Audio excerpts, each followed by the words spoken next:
I was maybe 13 years old, just a skinny kid on Chicago's South Side.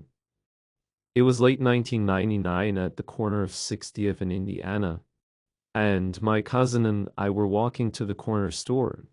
We weren't thinking about anything special, maybe grabbing some candy or chips, just two black kids minding our business. The streetlight had just flickered on.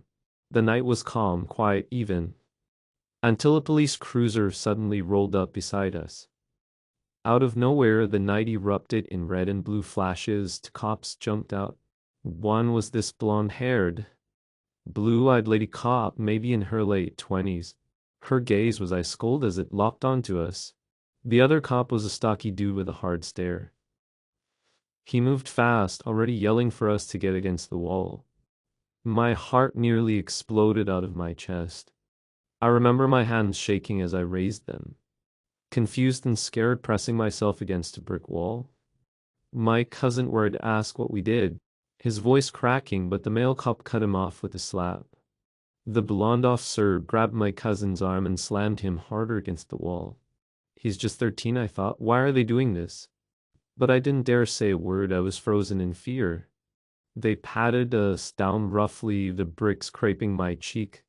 I glanced at the female cop's face, those piercing blue eyes, and all I saw was hate. Or something like it. We hadn't done a damn thing. But to her we were suspects, animals, less than kids. My cousin winced in pain as the male cop twisted his arm behind his back. I was so scared I might have peed myself if it went on any longer. They kept us there, backs to the wall. For what felt like forever, another squad car pulled up. They had called for backup before even talking to us. We were surrounded now. The blonde cop leaned in close to my cousin's face and snarled, "You little punks think you're smart. We can pin a murder on you and nobody'll question it."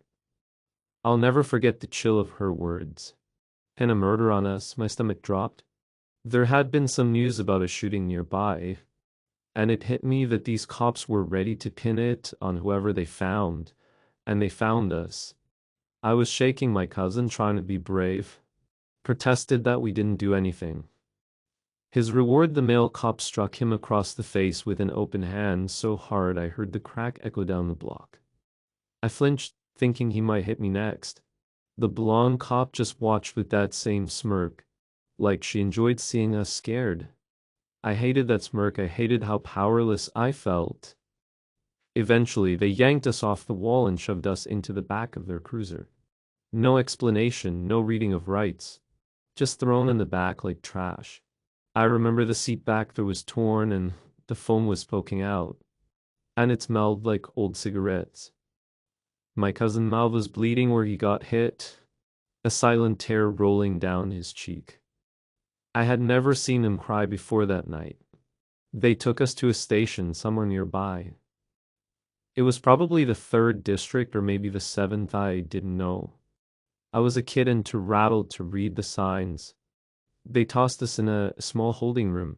Not quite a cell with bars, more like a plain room with a table. Then they just left. Hours passed with no word. I remember curling up on the cold tile floor because they didn't even give us a phone call or anything.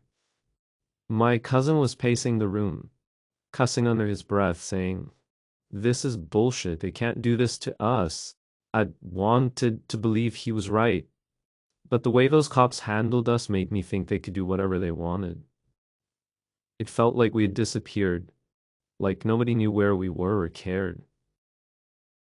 Sometime after midnight, the door finally opened again. I jumped, my body tensing up, expecting to see that blonde demon and her crew coming to finish what they started. But instead, it was a different officer, black woman, brown-skinned with kind but concerned eyes. She looked at us and her forehead crinkled in confusion. "How long y'all been here?" she asked. Voice sharp, we told her since around 8 p.m. She shook her head, clearly angry, but not at us. She was angry for us. That brown-skinned lady cop was like an angel walking in. She checked some clipboard or paperwork and then said, "What are you two in for?" We told her the honest truth. We didn't know. Nobody told us anything. We were just walking to the store when cops grabbed us. I saw her frown deepen. She muttered, "This ain't right," under her breath, and stepped out of the room in a hurry. A few minutes later, she came back and said, "Come on, I'm getting y'all home." Just like that, no charges, no record. Nothing, because there was nothing. Those other cops had nothing on us, and she knew it. When we got to out the door, she told us gently, "Y'all be careful out here, okay?" It sounded more like "I'm sorry this happened" than anything else. My cousin and I thanked her softly, walking the rest of the way home in the 2M darkness. I felt a mix of relief and anger. Relief to be free, anger at what we'd just been put through.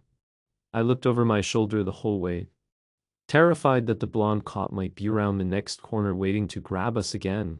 My cousin kept rubbing his wrist where they had twisted it. We didn't really talk. What was there to say? We both knew we'd just come face to face with something ugly and racist. Something that shouldn't ever happen to any kid, but it doesn't. Some people don't care.